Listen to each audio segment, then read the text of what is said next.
Do you know how to say me prestas un boli in English?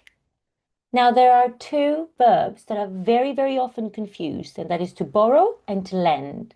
And today, I'm going to explain exactly how to use these two verbs. Hello, everyone. My name is Krystallo from Crystal Clear English, and if you like this video, please like and subscribe to receive more videos like this. Let's start. These two verbs are more simple or are easier to understand than most people think. To borrow and to lend. For me, the easiest way to understand and explain these two verbs is to consider them as give and take. So when you borrow something, is you take something from someone.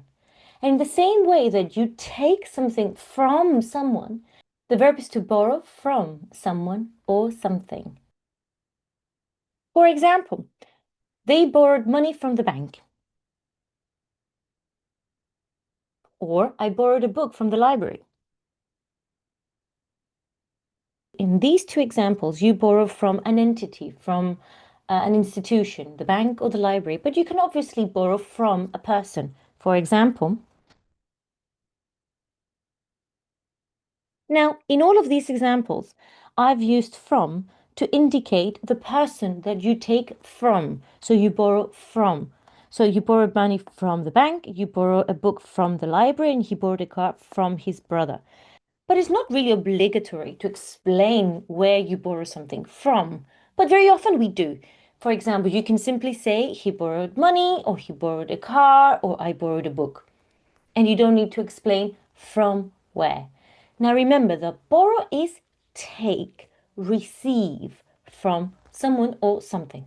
It's important to remember that borrow and lend are used as synonyms of give and take, but it's temporary. So you take something temporarily. So, for example, I borrowed a book from the library for a short period of time, and then I'm meant to return it, obviously. As I mentioned before, you don't really need to explain where you borrow something from. You can just simply say that you borrow. For example, I need to borrow a pen. Or, can we borrow a chair? So, to recap, to borrow from someone is a synonym of to take from someone temporarily. Fantastic. We looked at borrow. Now let's look at lend.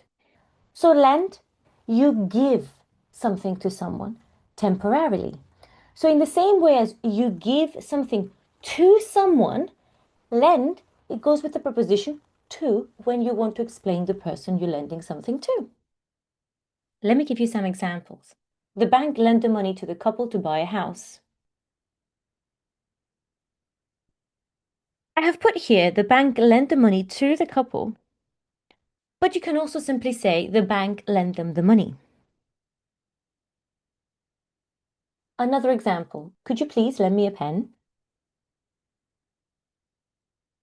Final example, I lent my car to my sister.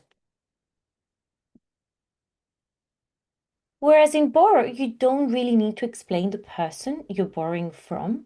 Lend, yes, you do. You need to explain who you're lending something to.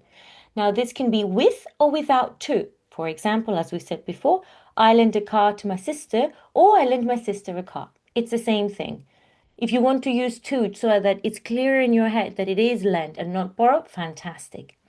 I have just explained the use of these two verbs. Let me recap once more. To borrow is to take something from someone, and to lend is to give something to someone. Again, temporarily. One of the main reasons these two verbs are confused is because very often we are not sure which person to put there as a subject to perform the action. For example, if I say, me prestas un boli, in theory, the translation should be, can you lend me a pen? With you being the subject. Me prestas un boli, you to me. Can you lend me a pen? Or can you lend a pen to me? But you have another possibility, would be, can I borrow a pen? But then that is, I think if I'm not mistaken, ¿puedo pedir el boli prestado? It's not exactly the same, and that is the main reason that most people confuse these two verbs. So you need to be aware, who is performing the action? Is it, can you lend me the pen because you give me the pen? Or can I borrow the pen? Can I take the pen? Can I receive the pen? If you want to practice with these two verbs, I invite you to go into a platform and do the activities I've created there for you. In addition, if you want to download the PDF of these very notes that I have written, you can find the link in the description below. I hope you have found this explanation useful. See you next time.